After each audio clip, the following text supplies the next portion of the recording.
Welcome to the opening stage of Desafío Ruta 40. The rally officially kicked off on Sunday night with a spectacular podium ceremony as the riders, drivers and co-drivers of the 106 participating vehicles were given a warm welcome in Córdoba. Motorsport is very much a local passion, and combined with the international flavour of this event, which is round 4 of the World Rally Raid Championship, we have all of the ingredients for a memorable week indeed.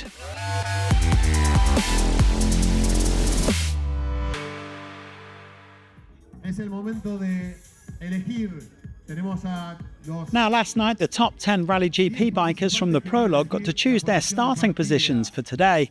And having come in 11th, Sam Sunderland found himself in the often unenviable position of having to open the track, although the navigation wasn't expected to be too tricky on this first loop around Córdoba.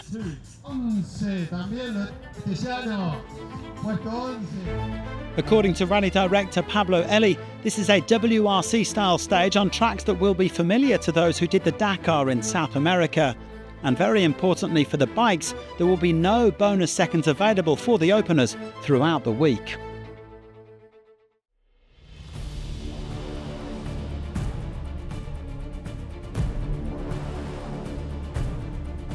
The headline news today was that local star Luciano Benavides is sadly out of the rally. The reigning world champion crashed at kilometre 258 and he was struggling with a lot of hip pain. As a precaution, he was taken to hospital for a checkup. We wish Luciano a speedy recovery and we hope to see him back in action in Morocco.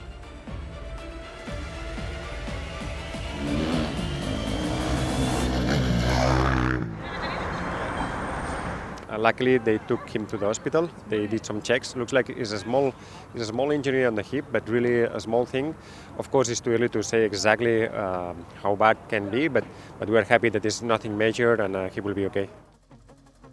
Well, Ross Brand stopped for a while to check that Luciano was okay and then cruised his way to 5th place on the stage. The World Championship leader admitted that he is just focused on keeping that hero on 2 wheels and doing his best every day. Even if he dropped 2.5 minutes, he was happy enough with his performance. He was also delighted to see so many fans out on the track. Well, Branch wasn't actually the highest placed of the hero riders today. That honour went to his teammate Sebastian Bühler. The German had a brilliant time at the last round in Portugal as he came 2nd overall, and he could have had an even better first stage here in Argentina if he hadn't run into trouble after refuelling. We will let the man himself explain what happened.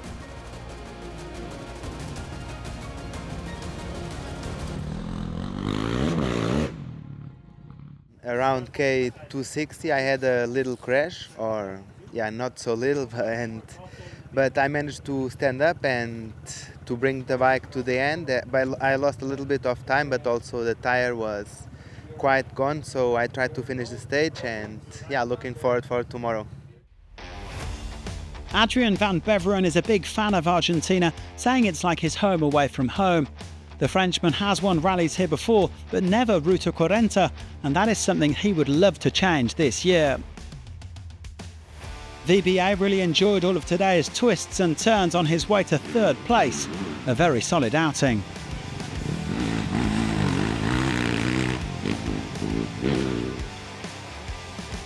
Tasha Sharena described this as a very hard day at the office. The winner of yesterday's prologue spoke of the cold weather and the slippery tracks, yet he still powered through to 2nd place on the day, only 1 measly second down on the winner. And like many of the riders, he also had words of support for Benavides after his crash. But victory on the day went to the reigning Dakar champion Ricky Brabec, meaning it was a Honda 1-2-3. The American having some fun on the fast tracks and slippery roads. Brabec didn't go to Abu Dhabi or Portugal, so he's just happy to be back on the rally bike again, and this was some way to mark his comeback. He is looking forward to battling with his teammates and his rivals over the next 4 days.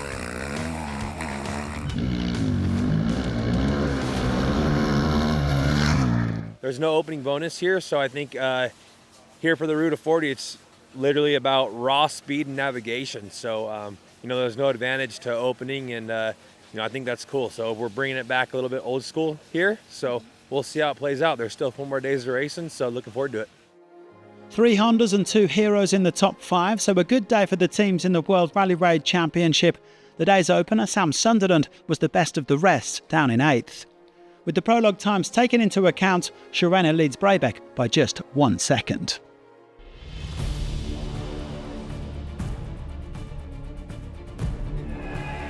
Over to the Rally 2 class, and it was a bad day for Konrad Dabrowski. The Pole is currently 4th in the World Championship and had a chance to make up ground on Jean-Louis Lepon, who's not here, but his bike broke at kilometre 210 with no power in the fuel pumps.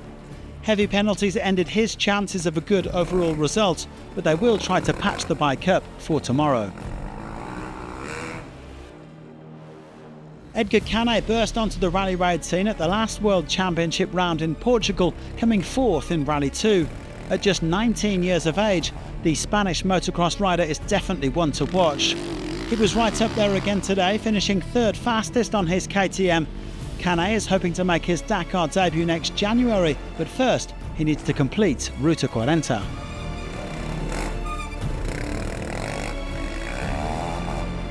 It'll be fascinating to see how Romain Dumontier gets on this week on his new Honda.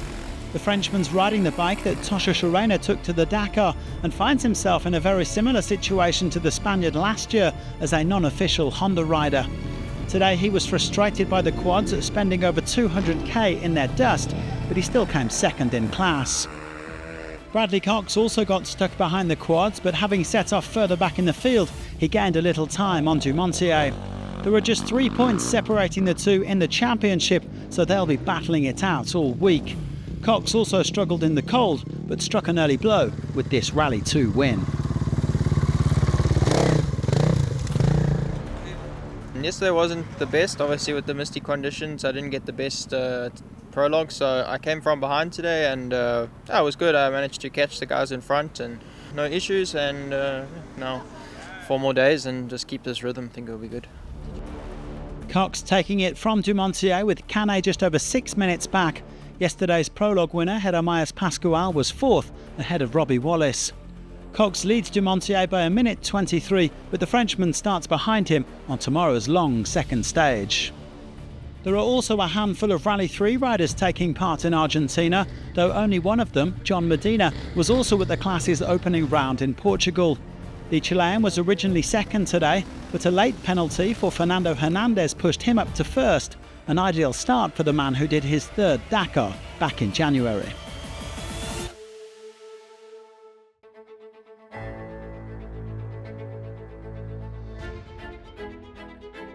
Following his brilliant prologue win yesterday, Facundo Viel had all sorts of adventures today. The Argentine was leading the quads after going through his hometown, Jesus Maria, but started running out of fuel with 30k to go. Luckily, he got some help from some good Samaritans out on the track, only losing 3.5 minutes to the day's winner. Well, that was his old pal Manuel Andujar, who said that today's 381 kilometres absolutely flew by. The World Championship leader had to ease off a bit in the closing stages when his motor started leaking oil, but he still had enough of an advantage to get the win. The Argentinian is having a blast on home soil.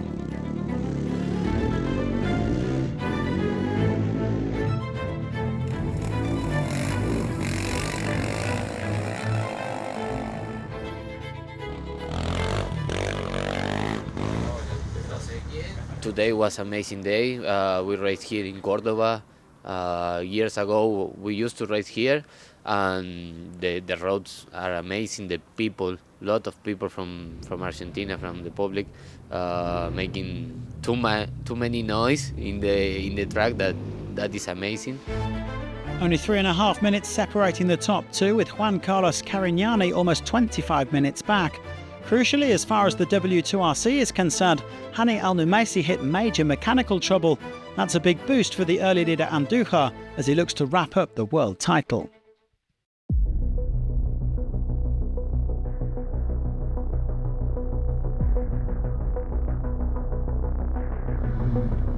Today was Marcus Baumgart's 47th birthday, but unfortunately it wasn't to be a day of celebration for the Brazilian.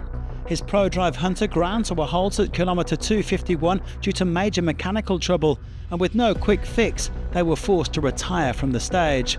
A real shame for Baumgart, whose father was born here in Cordoba. Seth Quintero also had a frustrating day. The American made a flying start. He was actually topping the timesheets at the first check, but things came unstuck when he tried to pass the other Baumgart brother, Christian. Quintero and his co-driver Dennis Sens ended up getting stuck on a cliff and lost around 25 minutes, a blow to their chances of an overall podium.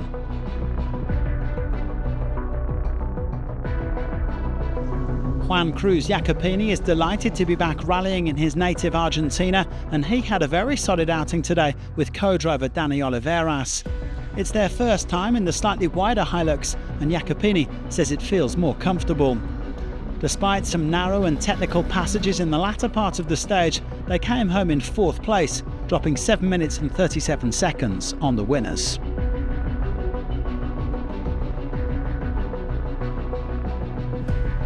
Lucas Morais was the last of the 28 FIA vehicles to set off today after what he described as his amateur mistake in yesterday's prologue, when he hit a wall and ripped off the rear right wheel. The Brazilian had to be patient as he wound his way through the traffic, but he still ended up in 3rd place on the stage and praised his co-driver Armand Monleon. Morais is just happy to be back in the game. With Carlos Sainz absent, Nasser Al-Attiyah has a comfortable lead in the World Rallye Championship, and he doesn't really need to take risks in the ProDrive Hunter this week. Today was a good example. The Qatari was fighting for the stage win, but decided to ease off due to a minor suspension issue. They survived, no problems, and only lost 2 minutes 20. And as he ominously pointed out back at the bivouac, tomorrow is another day.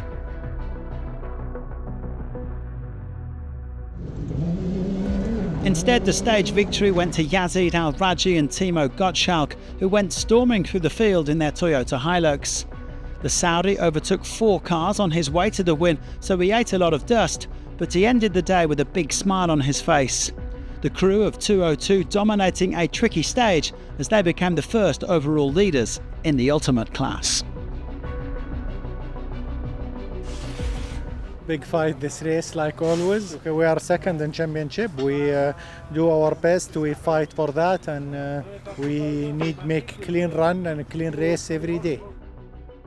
Al-Raji is the early leader then from Al-Attiyah, but we still have an awful long way to go at this Ruta 40.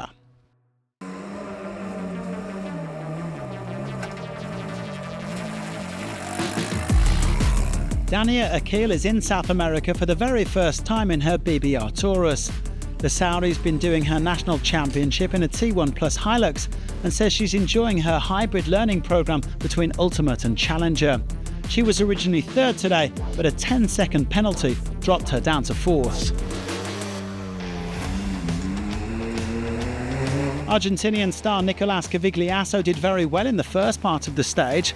A former Dakar winner in the quads, he is now going from strength to strength in the Challengers class alongside his wife Valentina. They spent a while in Moraes' dust but came second, around 4 minutes off the pace.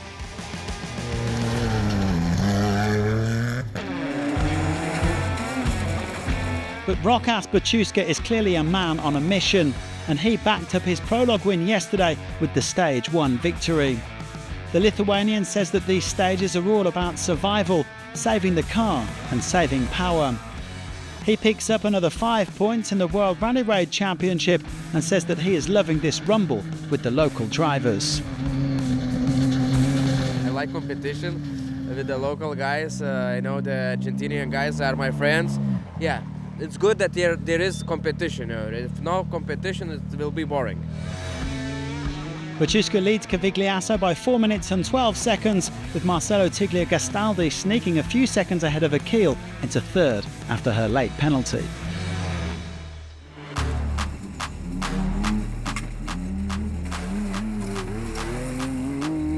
There was big drama in the SSVs today as the World Championship leader Yassir Sayadan hit major mechanical trouble. The Saudi had already suffered a broken turbo in Portugal, and he was undone by the same problem today at kilometre 300. The team will try to repair overnight, but this could be a decisive moment in the title race. because Sayadan's loss was Sebastian Guayasamin's gain. The Ecuadorian put the hammer down from the off to win by almost 3 minutes from Rebecca Busi. Guayasamin is currently second in the W2RC, and he says that today's events will certainly spice things up in the fight for the World Championship crown. We've been waiting for this a couple of races for the fourth race of the World Rally Raid Championship. We had to push our limit. We know that we have only 2 races left to fight for the World Championship, and this for sure gives us a boost. Guayasamin leads by 2 minutes and 52 from Busi, with Enrico Gaspari third at 4 minutes and 49 seconds. Luciano said goodbye, and Yazid laid down the law in this first full outing of Desafío Ruta 40. But in many ways, we're only just getting started. Thanks for tuning in, and join us again tomorrow for Stage 2 to San Juan.